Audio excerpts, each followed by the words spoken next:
the map, Lwx has actually performed pretty well. You're getting Crisp extremely strong early on since he's the one that's farming, taking away the Thresh as well. So what RNG's draft is saying is we don't want Lwx to have any safety. We want to be able to choke him out. We want to be able to target him down. And with all the champions left open, RNG are going to move to that Renekton, which for RNG does make a lot of sense because it is one of the flex picks that Xiaohu and Cryin actually share.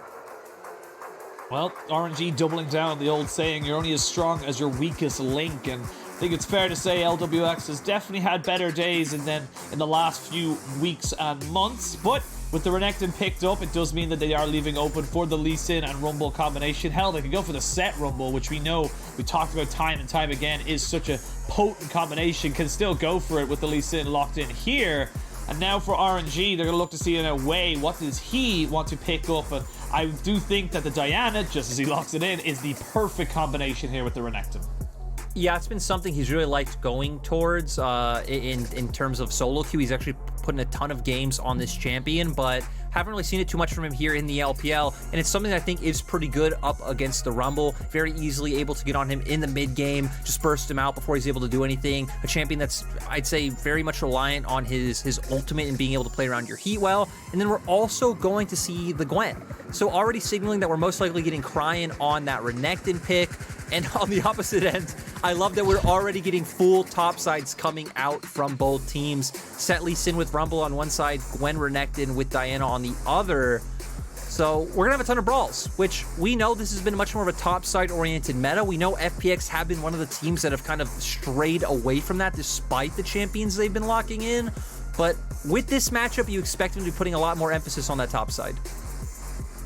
Now, with all the top side picked and gone away, you've got 4 bans from either side to just continue to put pressure onto this bot lane. And for Gala and Lwx, they have definitely shown that they have got things that they 100% prefer when coming into the bot side, and it's going to be about who's able to get that advantage. But we actually see the Nocturne locked away here, so the Sett they're thinking for outside of FPX could be a flex down to Crisp. I like the respect that RNG are giving over here.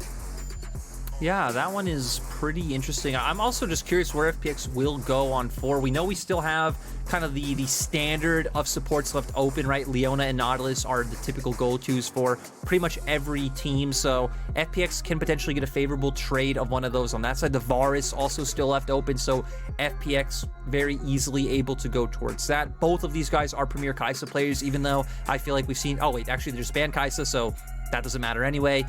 I think Kaisa's kind of fallen off anyway, so that's good that it's out. And then, yeah, I feel like the Thresh ban actually really limits a lot of what you can go towards, right? We pretty much only have Varus that stands out as a top tier AD carry, and then Tristana being the other one. Well, the last ban is going to be the Jack, so RNG saying we don't care what Lwx is able to pick, as he does end up picking himself up the Varus. They want to try and limit this top side, as they do very much feel that this set is going into the bot side, but the Kalista locked in here for RNG. I would not be surprised to see the Nautilus or Leona locked for Ming as well. Yeah, and this is going to be all about dive, dive, dive for the side of RNG. I mean, both compositions really signaling that, but for RNG, it's going to be a lot more about getting on the backline to where FPX, at least you do have that long-range damage to play with coming out from both the Varus and the Rumble. So if RNG puts himself in an awkward position, right, Chains of Corruption into an Equalizer or vice versa can really do a lot of work. And now we're looking at where FPX go. The Leona, as we highlighted, is still open if that's what Chris would want to opt into. Has only played 1 game of it this split so far. The only other thing we've seen him really go towards is that Alistar, but Braum would be a very nice counter to what RNG picked up, but instead wanting to bring out the Tahm Kench. This is actually Chris' most played support, but we haven't seen him pick it up other than when Lwx has brought out the Senna. Yeah, this has been the, something that Chris obviously loves to play, knows how to play very, very well, and gives a lot of safety to the Varus in that bot side. So the Kalista looking to get very aggressive, of course, with the Nautilus, will be able to kind of, put down the pressure, but Tahm Kench mitigates a hell of a lot of that, and we'll be curious now to see how this all pans out here for the side of FPX. And they actually do end up putting that Sett up to the top side, so after all the top lane bans that came in, they decided out of going towards the Sett, the support role, and teams locked and loaded. It looks like, in my opinion, RNG, they're going to be looking to try and get those early objectives going with that Kalista, get those early skirmishes going with the Renekton Diana combination. Yeah, that's the best part, right? Is that you had both teams coming in talking about top lane, but RNG just says, we don't care about that. We are going to get this Kalista. We're going to come in. We're going to play around bot side and punish you there. We even saw that from the bans coming out from RNG, is that they were hoping to limit the things that Lwx and Crisp are proficient on. I think for the side of FPX, it's going to come together a lot better once we do get to those skirmishes. You do have a lot of AoE damage, especially in chokes. This is such a potent composition. Sett equalizer, Sett showstopper coming out, equalizer from the Rumble, just all the arrows coming from Varus on the back line. And then we're going to be looking towards RNG to be able to get past that, get straight onto the Varus, and then you just have a ton of bursts coming out. Diana ultimate, Gwen's ultimate, Renekton just getting in there with a full combo, Kalista throwing in Ming in the Nautilus. So yeah, I think we're gonna have a very bloody game, a very brawly game, and you wouldn't expect anything less when it comes to these two teams. Honestly, it's exactly what I wanted to see as we came into this series. It's exactly what the fans wanted to see as well, as we are going to be jumping into game 1 of this best of 3, the replay of the spring split finals, RNG versus FPX. RNG looking to try and get themselves back on top and into the ascendancy of the LPL ladder, and FPX looking for a little bit of revenge after their finals defeat. And a denial at the side of an MSI appearance, and looking at all of it, it's almost oh, so close. If only there was an engaged support instead of a Tahm Kench. We almost had identical main ruins here for both sides. Yep, almost the same keystones. We do not have the same for the support role, though. So, you know, that was obviously expected. We know for the side of FPX, they want their bot lane to provide more safety and utility. That's the role that Lwx and Crisp have really played this split. So kind of interesting that FPX were able to have an introspective look into their failures at playoffs and realize, hey, we haven't been successful when it's been about putting these guys on like crazy, volatile champions. We're going to get them on something that can play a lot more of a role-playing role. And I think they've done phenomenally well on it. Coming out in the mid lane, though, I think is going to be the most interesting matchup, because on one side you have RNG, who have the Renekton into the Lee Sin, so I think he should have the early pressure coming in. But I think Doinb has obviously had a much better year than Cryin. I think it's very easy to say that from performance-wise so far, Cryin still coming into his own, still extending his champion pool, figuring out the best ways to work with Wei, especially to where you hit on it earlier. When it comes to mid-jungle synergy, I mean, Tien and Doinb have just been punishing people this split. Oh, they've been pummeling him into the ground. It's just kind of a reminder of, like, this is still one of the most veteran and tried and tested jungle duo or jungle mid duo combinations that we have in the league. These guys have been playing with each other for such a long time. They're almost telepathic in how they want to be able to communicate. They don't even need to say words. But for the side of, you know, FPX, it has been a fantastic start for them. Yes, they obviously picked up that one loss, very unfortunate there, but we talked about it, you know, throughout the split so far, is that they have looked like they just picked up where they left off. They haven't really let the loss of the finals get to them too hard, and they're looking to get another shot at it. Yeah, definitely not. I think they look reinvigorated. Doinb's talked himself about how he feels like the meta has helped out with their performance. I want to see what comes into this game when we do have Nuguri on the set. So not a champion you're going to expect to see a ton of pressure coming out from early on, with especially Rumble, who, you know, is most likely going to come out with that full clear as well. But both sides, just once we hit the level 6 marks, right, there's going to be crazy skirmishes. I think first Herald is going to be insane coming out from both sides.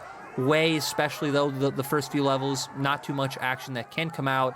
Xiaohu even signaling that he is going to play more 14 fights by bringing out that Ghost rather than the likes of an Ignite.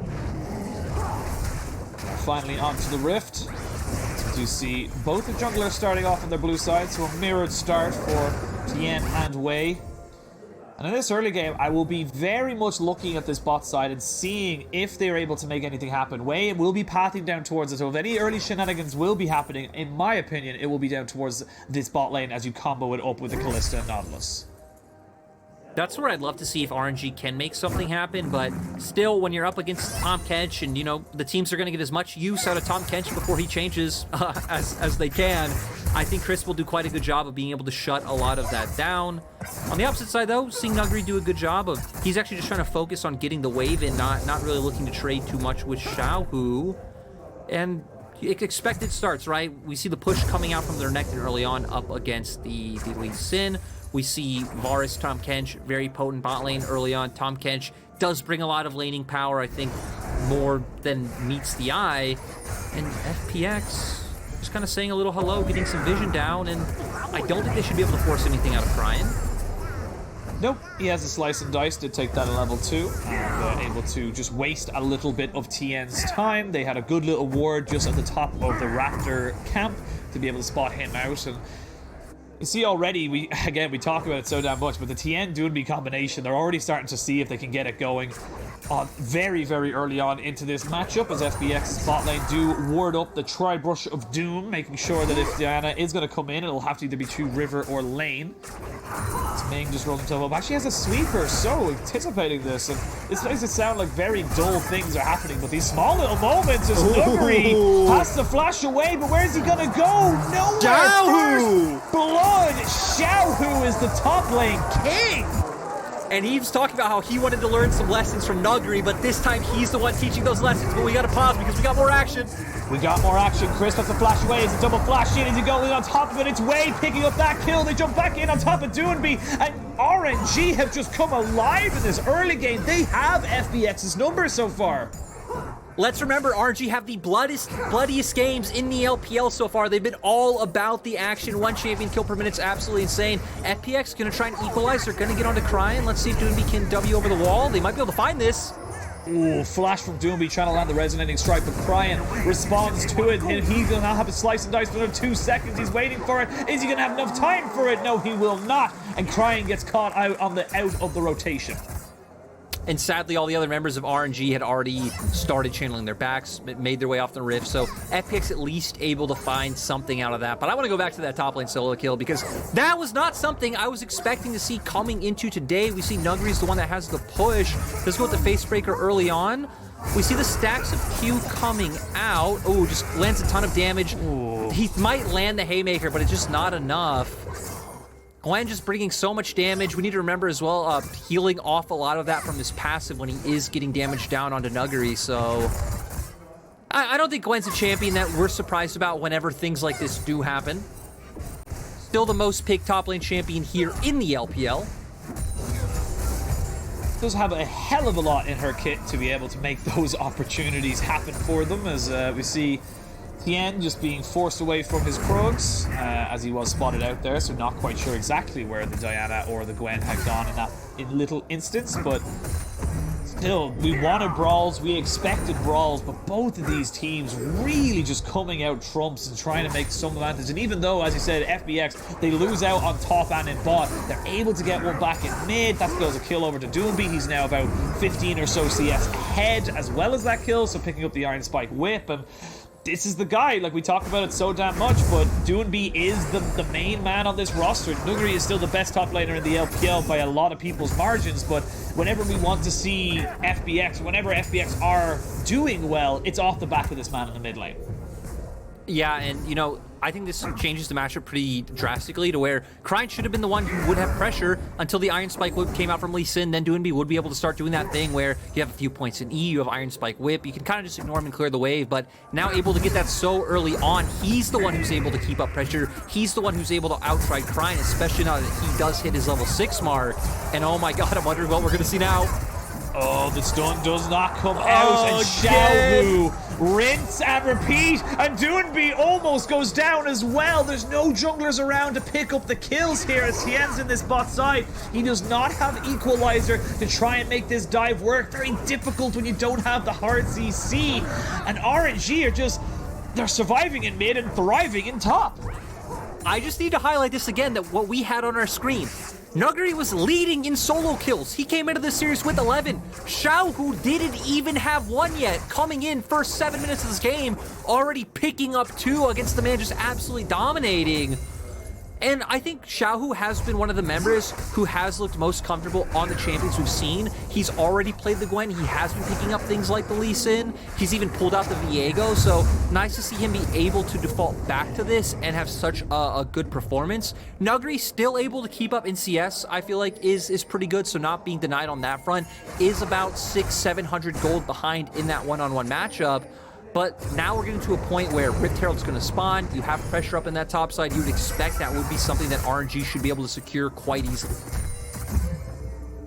Xiaohu was thinking maybe it will be Nuguri who's giving him a top lane lesson. He's been schooling Nuguri on this matchup and goes, no, you can't just take Sett into Gwen. It doesn't work like that. And he has just absolutely obliterated Nuguri so far in this early stages. And be curious to see now how it kind of goes. And yes, it's only about 700-800 gold. It is literally the difference in those 2 kills, but it does get you towards your Riftmaker a little earlier. As I say that, Nuguri, he doesn't have his flash up just yet. Going to use the ultimate to try and maybe take down the Gwen, but not quite able to do it. Almost had it, but it is Wei who comes to the rescue, and Doinb and Tien, you're just too late, lads. And he doesn't even have to burn the flash to get in range to pop that ult and save his top laner. He gets there in time, is able to pull it out, and he is just not having a fun time. Still, though, Xiaohu going to be quite low. This is going to open up FPX to take this Rift Herald. You see that Crisp is already here. You look at the minimap. Ming is only on his way now. It does look like RNG want a posture to take this fight, though. Now, Cryin is there now, does pop the Dominus to see if he can try and make something work. The Dredge line lands, though. That's going to force the ult, or the Tahm Kench Devour very, very early. Equalizer just to disengage. FPX get out with Daylight Robbery. They are able to survive the re-engage coming out from RNG. Yeah, RNG not wanting to go for the cross map there, thinking, hey, we have members on top side right now. We can look for this. They believe they can find the fight. Not able to do that. Tien just having a very easy angle to set up that equalizer. So at least FPX are able to find something. Doinb's actually the one to pick up that Rift Herald, which means it is going to be a bit more telegraphed, you would assume, right? It's either going to be in mid, or when he's moving, it's like you can already react to where it will be placed down. So not as dynamic or hard to read as when a jungler does have it, and you don't know where he is, can be looking for multiple ganks in different angles, in different lanes. So that is a decent silver lining for RNG coming out of that, but we are still looking at Doinb as the man who does have the massive lead in his matchup. Yeah, sitting on about 1,000 gold lead for himself, which is kind of surprising considering RNG in total are 1,000 gold ahead, so there is a lot of different discrepancies. And the big thing I wanted to say about where the gold lead is for RNG is, of course, on the top side of the map, you see the 2 kills on both the Diana and the Gwen. But more importantly, and this is something I think is very underrated, is that it's on AP damage carries. And magic resistance is such a difficult thing to itemize into early, so they're going to have a lot of power very, very early on for RNG. Whereas on the side of FPX, they're going to be looking to try and just, as you say, get those skirmishes, maybe pick off a couple of people, maybe even try and find a rotation off on top of Xiaohu before they really go for any kind of 5v5s. And I feel like we've seen a lot of what we expected from both teams, right? FPX have been much more focused on getting neutral objectives and much better at that, where for RNG, it's been about the early ganks, it's been about getting turret platings, getting CS advantages, and trying to accelerate the game through that. So we know we're going to keep seeing Wei player on the top side of the map, because that is, where his strong side is. Xiaohu's still going to be able to win out in these trades. Cryin can be able to rotate as well, so RNG setting up for this dive on top. Tien is making his way here, though, does have equalizer available. He does have the equalizer. The ward goes down into the bush, so Wei will know if Tien pops in. Yep, they know he's there now, so I don't know if they really want to fully commit to this. I say that, Nuguri does. He flashes in, does not quite get the face breaker, and now with no equalizer, Nuguri might be in a little bit of trouble. Rift Herald gets popped down into mid lane as the TP is going to be used there by Cryin. That's going to be full plate gold going over to Doinb. And everyone just kind of backs away. Ming gets himself a blast cone. No one goes down. A hell of a lot of posturing, but oh no, Lwx might have to flash, and yes, he does. They have to get him away from that, and that is the power you have when you have a Kalista Nautilus. That being said, Doinb feeling very, very strong into this matchup in the mid lane. Doesn't care that it's a 2v1 against him. He still feels he can get the damage down and get himself out. Yeah, I'm just really surprised that we didn't see FPX play that top bait maybe a little more patiently, because we saw Xiaohu walking up. It looked like they were going to commit to the dive. I don't know if they were afraid that Nuguri was too low, that he'd be able to go down pretty instantly if Tien and him didn't commit to making a play earlier. Did go for the flash face breaker, not able to find a good angle to look for any kind of showstopper. So in the end, just kind of blowing summoners for no reason. Doinb was able to drag RNG back towards mid lane, though, by dropping down that Herald, and is continuing to push his lead as he's already picked up the Gore Drinker. So no dragon for 3 minutes. Maybe we can start expecting to see Doinb to have a little bit more influence on the map, but I feel like top lane would be rough when RNG have been just continuously putting their resources there. You can expect Wei to be on that side. And for bottom lane, I guess you do have Chains of Corruption now, so there is potential windows where you can find that engage, maybe try to break down your Lee Sin and find kills onto the Kalista Nautilus. It's been a very quiet early game in that bot side since it happened, but Doinb Lee now going to be ganked up here by Wei as they do not get him to lock down just yet, but there's just too much CC. Ming has roamed in, and it's exactly what we wanted to see from RNG. Wei and Ming comboing up and punishing the big man in the mid lane for FPX. I just don't get it. FPX have been on a tear this week. Is Nuguri going down again? No. Oh, does he go down? Ooh, the scissors not quite able to cut through him. But that is going to be top lane pressure now very much for RNG, and you don't have a TP, you don't have a flash here for Nuguri. You're just going to have to give up all of this time, pressure, and plates over to the side of RNG. This is just going from strength to strength from RNG. RNG feel like they're the ones that are dictating what happens and when.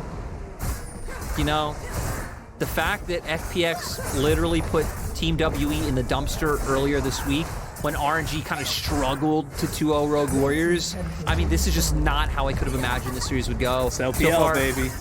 Almost 3K gold lead for the side of RNG. You do have good scaling elements in your comp. We know Gwen only gets stronger and stronger as the game goes on. Makes it incredibly hard for champions to be able to team fight against you, especially, you know, an AD carry like Varus having to walk into that hollow mist. You're not going to want to do it. Can dissuade the enemy from walking forward. Give your team a better angle to look for a team fight. Diana as well. Wei only getting bigger and bigger, already having the Dark Seal at 4 stacks as well. And the rest of your team, you know, Cryin and Ming are going to be kind of being meat shields looking for those engages. Gala having a lot of kiting potential in these team fights. So for FPX, when your engage is pretty much a flash face breaker from Nuguri or finding some kind of flank with a kick from Doinb or a flank with a showstopper from Nuguri, I feel like it's going to be pretty interesting to see what happens. Unless FPX can get on objectives first, then they can try and maybe find a way to where Lwx and TN can pull off something with their damage.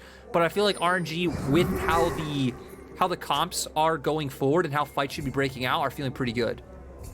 Yeah, honestly, we saw in the last game as well, last series, where you may, even if, you know, the likes of FPX do all in onto, say, Gala or Cryin or anything like that, you have a 4-threat composition. You have a Diana Gwen, you have a Renekton. Like, you can't just ignore these champions as you come into team fights. And especially now that we're looking at, you know, the top half, 5 kills between Xiaohu and Wei, just means that you have so much to deal with. And as I say that, Lwx with no flash, no hope, no prayer, nowhere to go, and he's going to be taken down. Xiaohu with another kill, solo onto it. That's his 3rd solo kill of the game from 0 to 3.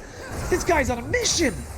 I just love Ming trying to pick up an assist because he queues in and actually tries to use his ultimate. You can see it's on cooldown now, so wasn't necessary at all.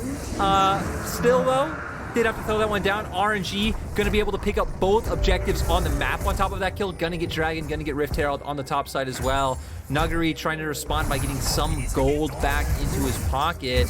He should be able to trade with Cryin quite well because it's like, hey, Nuguri might be behind, but there's one player on the map even further behind than you and Cryin. Doesn't even have Smith yet.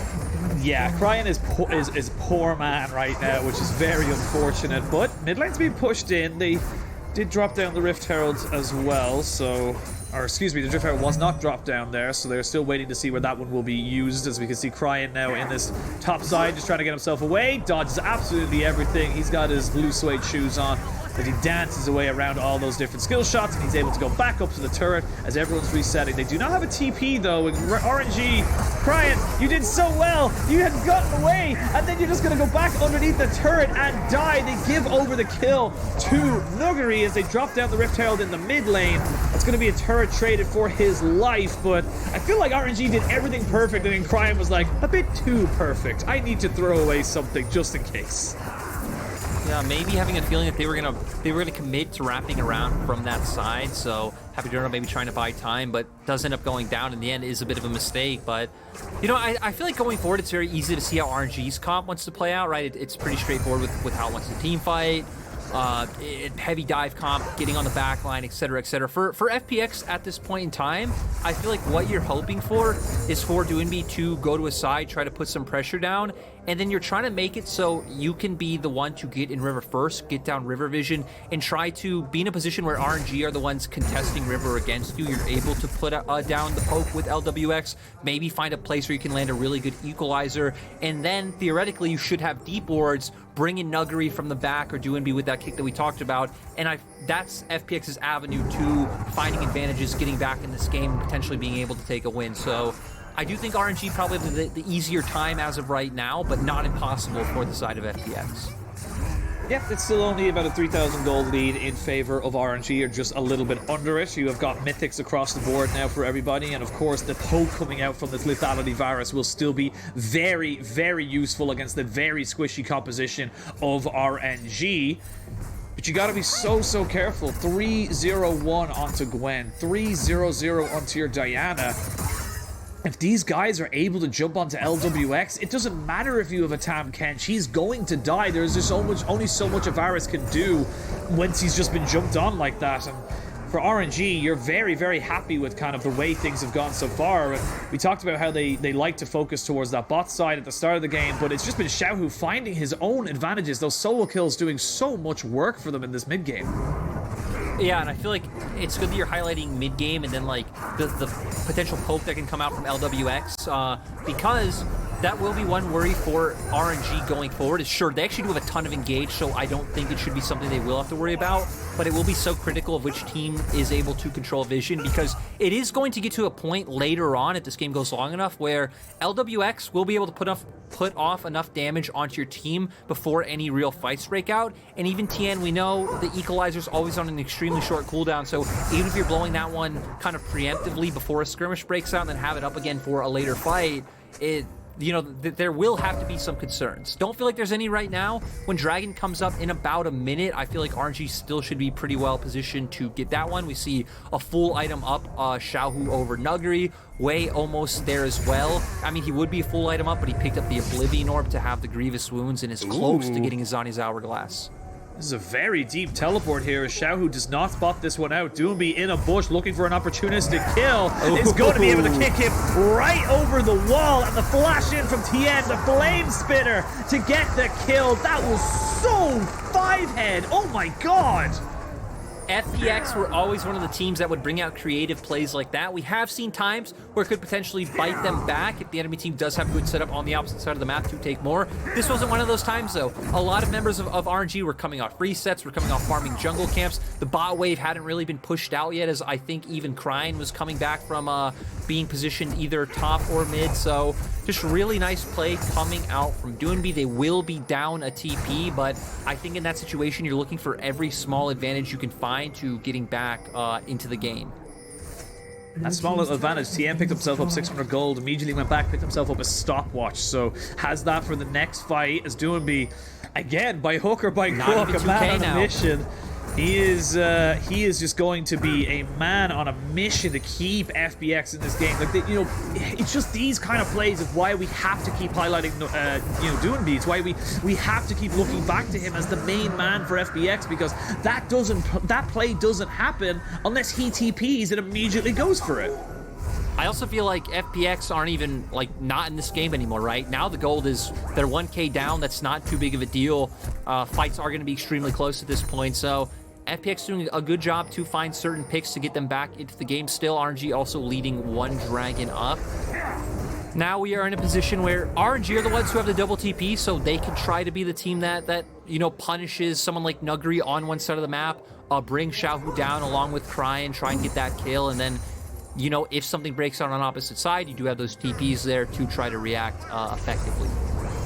Oh, they might try and look for a repeat, but this time round, Wei is there with the Crescent Strike to say, hey, stay away from my top laner. You don't need to be bullying him no more. He's done enough bullying himself. But now looking down the items, we're starting to see 2 items being picked up here by most of the carries. You can see there the Runans and the mythic item as well for Gala, alongside, the Zhonya's here and the Proto Belt for the Diana on Wei.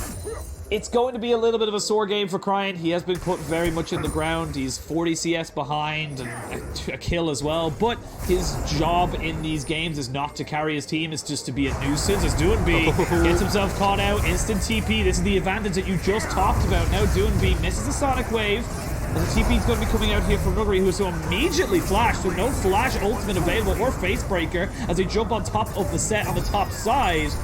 Everyone's still pushing forward here from the side of RNG, but they don't find any more purchase with this skirmish. Doinb walking forward, does get a safeguard back. Lwx gets a little bit of hurt from Xiaohu's Gwen, and RNG back themselves up, but maybe they look to try and force this Baron. As I say that, Doinb gets hooked up. They do have the Devour. You can see Chris waiting to try and use it, the Chain of Corruption on top of the Equalizer, but it's going to be a nice receive here from Gala to keep his support alive. A lot of ultimates, a lot of summoners, not a lot of people going down. Yeah, RNG not able to fully commit into that, right? You're fighting in a choke, you're fighting in the jungle. Once TN drops down, the Equalizer not able to commit, but we saw some things blown early on both sides. Nuguri having used TP right away because he did teleport just in the middle of RNG. We see Cryin use his Dominus quite early as well, thinking a fight would break out, thinking he does have to be that frontliner, but nothing happened. And then by the time we get into an exchange, Ming finds a hook, but FPX extremely close to their inner turret mid. They still have things like the Equalizer available to dissuade RNG from going in, and in the end we aren't really going to get anything. So right now we're still going to have both teams getting the setup for vision. Next Drake is in about 2 minutes, so right now it's about controlling that vision in the top half of the map. Not even necessarily for Baron, but getting vision down, trying to find picks, and then trying to force the enemy team to come retake vision closer to the time Dragon comes, so then you can pivot to the bottom half of the map and then have the setup there. And this is where key decisions come in for both teams as well, because both teams can pretty much burn down objectives so damn quickly. Kalista, Diana, and Gwen, fantastic at that. Of course, on the other side, you've got the Rumble, the Lee Sin, and the Varus. So you leave someone alone on a Baron or a Dragon, it's just gone. There's nothing you can do about it. So be curious to see how both these teams adapt and how they push themselves forward and what they prioritize. That's the big thing. One team might care about the Dragon Soul, the other team might be like, that's fine, we'll take Baron, no issues whatsoever. Speaking of no issues, RNG might have had themselves an issue there as they were stacked in enemy territory, and FPX kind of had an inkling that they were sitting there. And they also need to be careful, right? Because Cryin's on the bottom half of the map. Cryin does not have TP. Doinb does. Doinb still able to control this one, being still much further ahead than Cryin. Cryin and Nuguri about on par with each other, to where Xiaohu and Doinb kind of the same on the opposite side. So that's how both teams are able to guarantee prio on opposite sides of the map.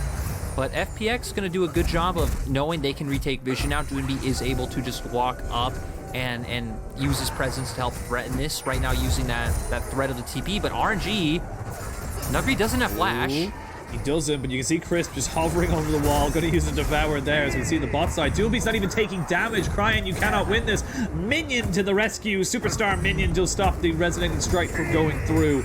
And that is FPX Doinb showing how strong he is on this Lee Sin. Cryin, not really much he can do about it. He's just kind of relegated to clearing waves, making sure that Doinb's not able to get any kind of free objective.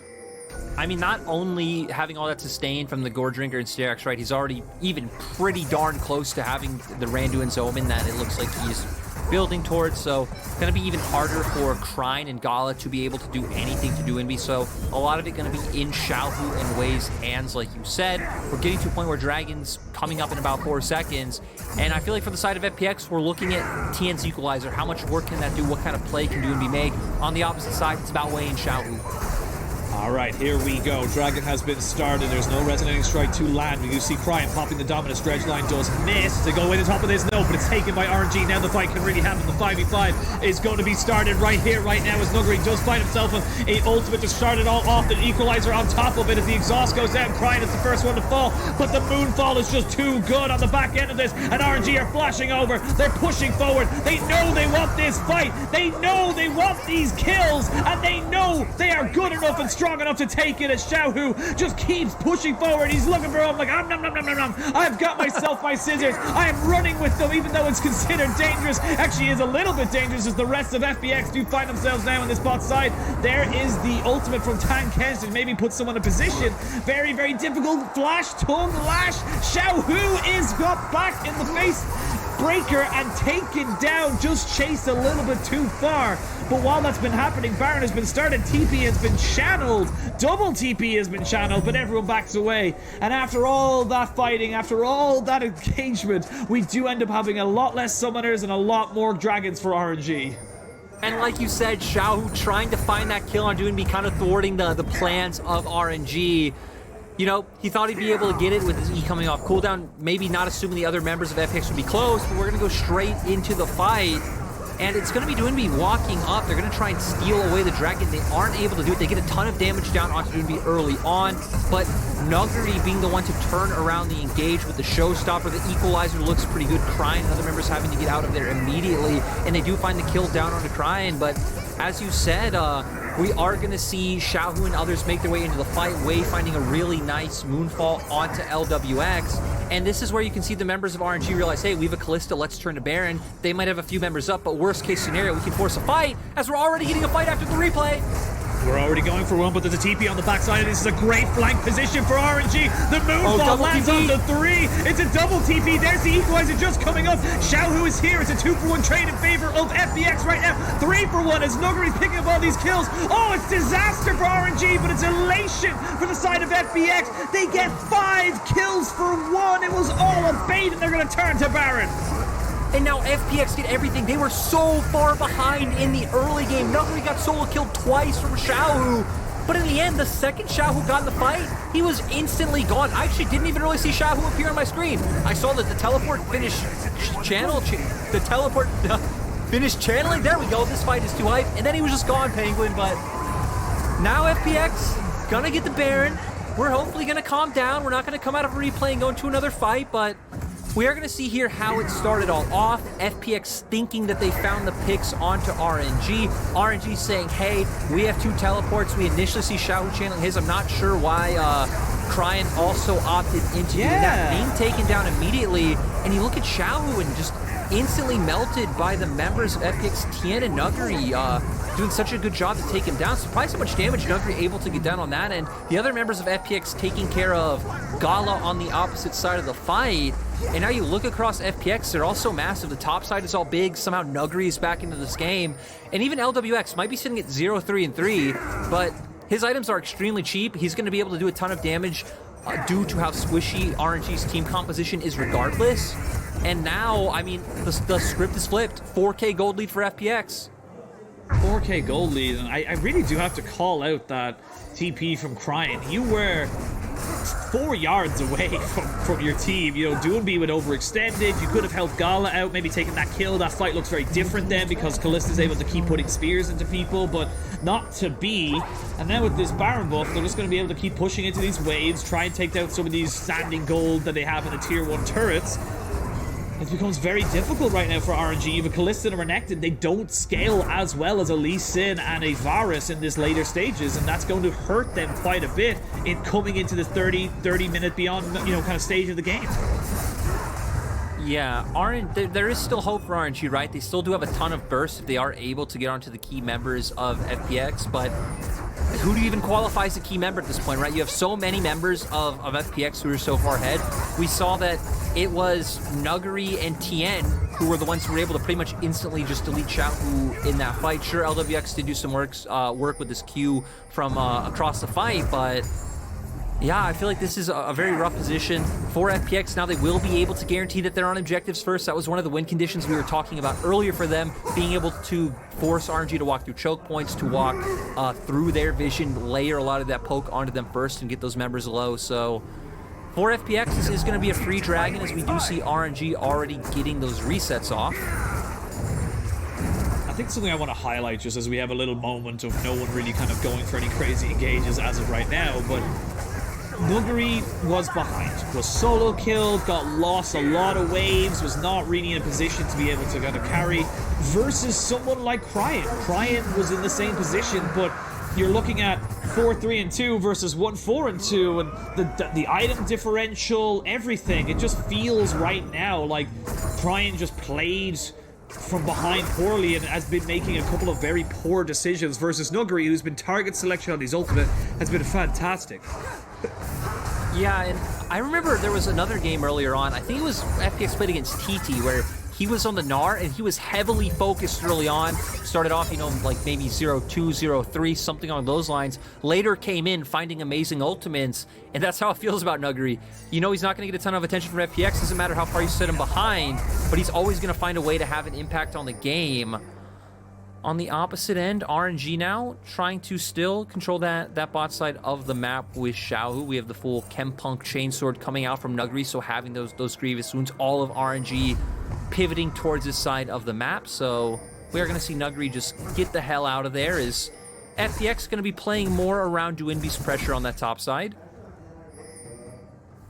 Doinb is the man. He is level 18. He is so huge as he goes in, gets the kick, gets the flash in on top of Gala, but maybe has caught himself a little bit too far forward. Now we can see what these spears can do. Doinb gets out, Kalista does fall. The rest of the solo laners from the side of RNG are here, but it might be a little bit too little too late. Here's the showstopper. Doinb has fallen. Now it's a 2v4. As you can see, Xiaohu and Cryin trying their best. The hail of arrows is enough to take down the crocodile in the mid lane. Double kill for Lwx. Triple kill for Lwx. Gets his first 3 kills of the game, and that might just be the game, as FPX are 4 men strong, but they don't have a minion wave just yet.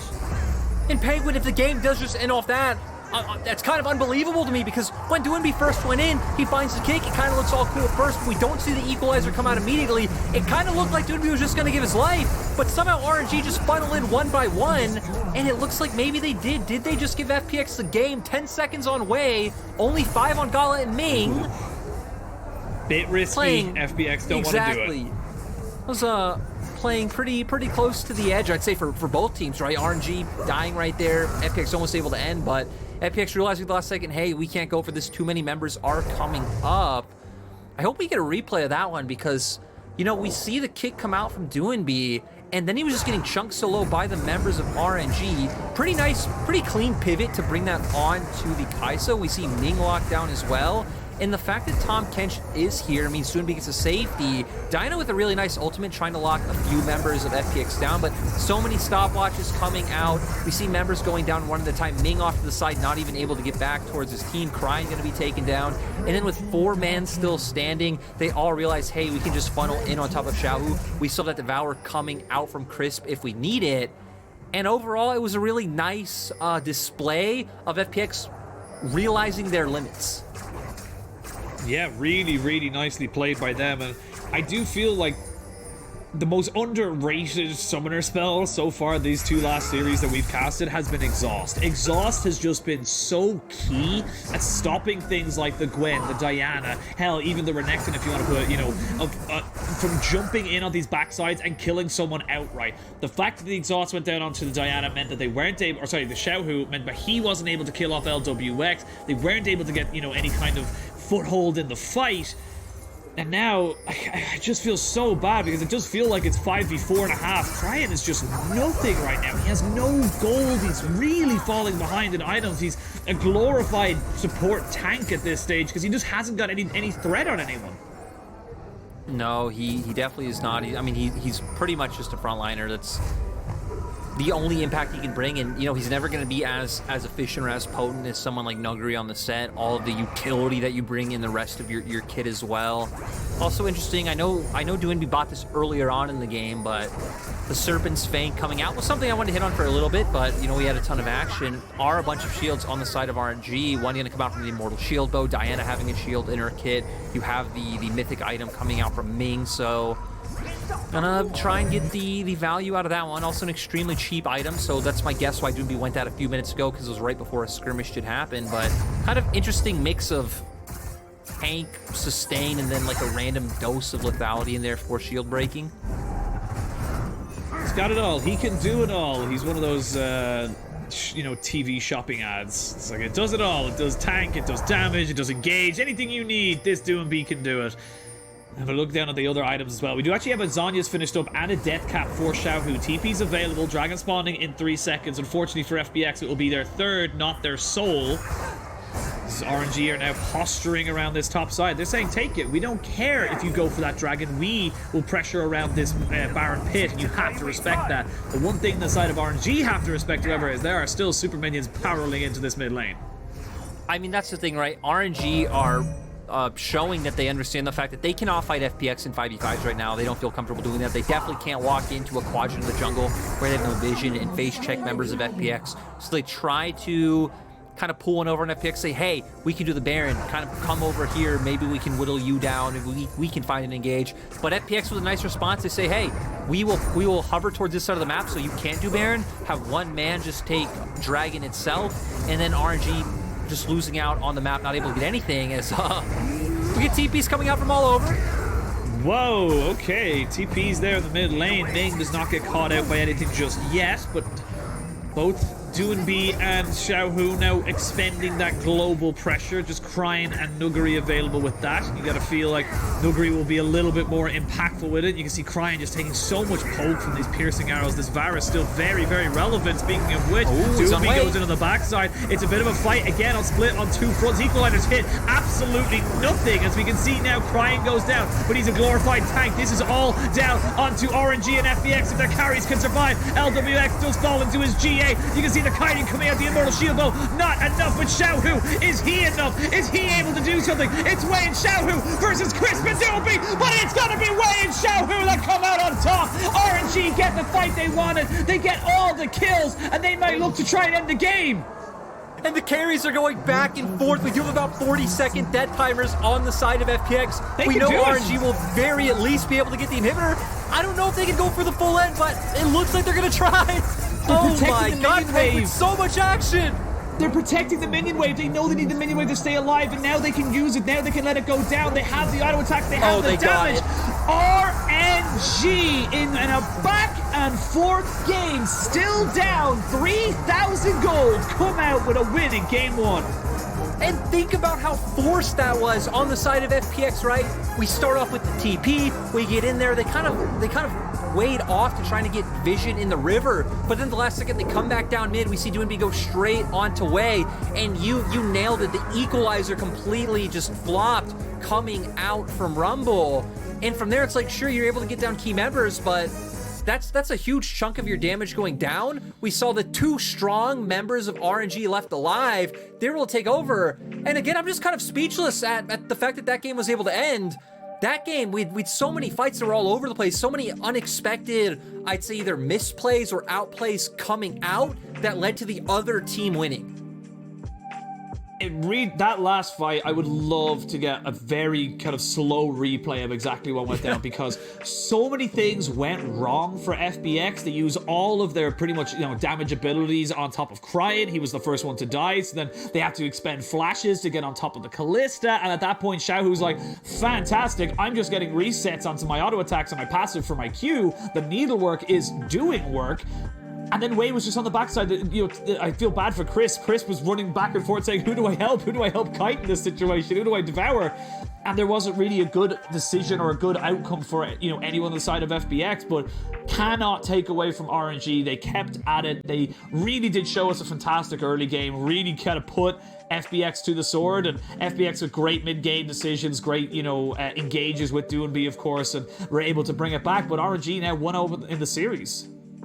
Yeah, I mean, we saw a lot of good and bad things from both teams that series, right? RNG with like a spectacular early game, pretty much just focusing on finding ganks, finding opportunities, especially setting down Nuguri. Xiaohu, I think, laning phase phenomenally. Nuguri really struggling up against the Gwen with the Sett matchup. Then the mid game, it's like, hey, FPX are coming out. They're actually the ones out skirmishing. We saw them make really creative plays, especially that TP towards top with Doinb. Doinb really was the one anchoring them in the game when they fell behind and then getting them back in.